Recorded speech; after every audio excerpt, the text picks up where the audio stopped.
అనునిత్యం వేదఘోషలతో, శివాభిషేకాలతో, అర్చనలతో, భక్తుల భక్తి పారవశ్యంతో సాక్షాత్తు భూలోక కైలాసంగా భాసిల్లే గొప్ప శైవ క్షేత్రం వేములవాడ శ్రీ రాజేశ్వర స్వామి దేవాలయం.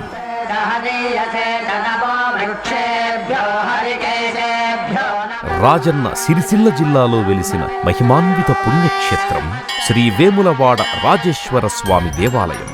దక్షిణ కాశీగా ప్రఖ్యాతిగాంచిన ఈ ఆలయంలోనే ఇంద్రుడితో పాటు పాండవ మధ్యముడైన అర్జునుడి మునిమనవడు బ్రహ్మహత్యా పాతకాన్ని తొలగించుకున్నాడు. భాస్కర క్షేత్రంగా భాసిల్లే ఈ క్షేత్రంలోనే సూర్య భగవానుడు శాపవశాత్తు కోల్పోయిన తన సహజ సూర్యకిరణాలను పొందాడని శాస్త్రాలు తెలియజేస్తున్నాయి. కోరిన కోర్కెల్ని తీర్చే రాజన్నకు కోడెదూడలతో ప్రదక్షిణలు చేసి ఆ దూడలను భగవంతునికి అర్పించడం ఈ ఆలయ విశేషం. పోచమ్మ, భీమేశ్వర ఆలయాలతో పాటు మరెన్నో దివ్యధామాలకు, వందలాది ఆలయాలకు నెలవైన వేములవాడలో శివరాత్రి మహోత్సవాలు.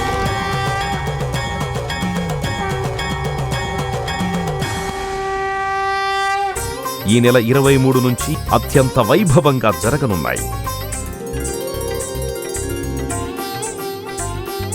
పురాణ ప్రశస్తితో పాటు చారిత్రక ప్రసిద్ధిని పొందిన ఈ దివ్యధామాన్ని దర్శిస్తే మహాపుణ్యప్రదమని ఋషి వాక్యం. రాజన్న సిరిసిల్ల జిల్లాలో కొలువైన ఈ దివ్యక్షేత్రాన్ని అభివృద్ధి పరచడానికి 400 కోట్ల రూపాయలను కేటాయించింది తెలంగాణ రాష్ట్ర ప్రభుత్వం. మన ముఖ్యమంత్రి వర్యులు శ్రీ కల్వకుంట్ల చంద్రశేఖరరావు గారిచే Vemulawada temple area development authority ఏర్పాటు చేయబడింది. సంవత్సరానికి 100 కోట్ల నిధులు కేటాయించి వేములవాడ దివ్యక్షేత్రాన్ని దేశంలోనే గొప్ప శైవ క్షేత్రంగా తీర్చిదిద్దుతోంది మన రాష్ట్ర ప్రభుత్వం.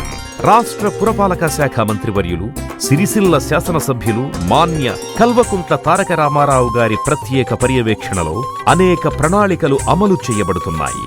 రండి, మహాశివరాత్రి మహోత్సవాల్లో పాల్గొనండి. దక్షిణ కాశీగా ప్రసిద్ధిగాంచిన వేములవాడ రాజన్నను సకుటుంబ సమేతంగా దర్శించి పరమేశ్వరుడి ఆశీస్సులు పొందండి, పునీతులు కండి. లక్షలాదిగా తరలివచ్చే భక్తుల కోసం సకల ఏర్పాట్లు చేస్తోంది మన తెలంగాణ రాష్ట్ర ప్రభుత్వం. తెలంగాణ రాష్ట్రంలో శివరాత్రి ఉత్సవాలు. రాజన్న సిరిసిల్ల జిల్లాలో అంబరాన్నంటే సంబరాలు.